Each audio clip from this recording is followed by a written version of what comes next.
ಭಾರೀ ಮಳೆಗಾಳಿಗೆ ಧರೆಗುರುಳಿದ ಮರಗಳು. ಗದಗ ಜಿಲ್ಲೆಯ ಶಿರಹಟ್ಟಿ ತಾಲೂಕಿನಾದ್ಯಂತ ಗುರುವಾರ ಸಾಯಂಕಾಲ ಗುಡುಗು ಮಿಂಚು ಸಹಿತ ಭಾರೀ ಬಿರುಗಾಳಿಯೊಂದಿಗೆ ಮಳೆ ಸುರಿದಿದೆ.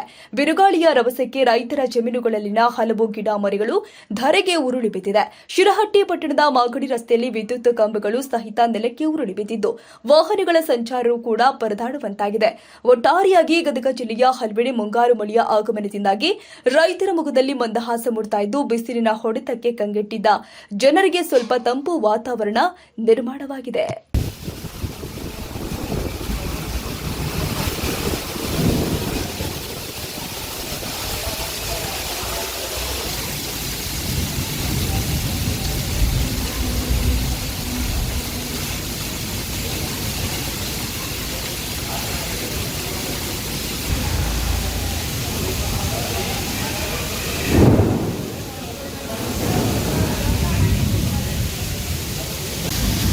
ಬ್ರೋ ಹಿಂದೆ ಬರ ಅಣ್ಣ.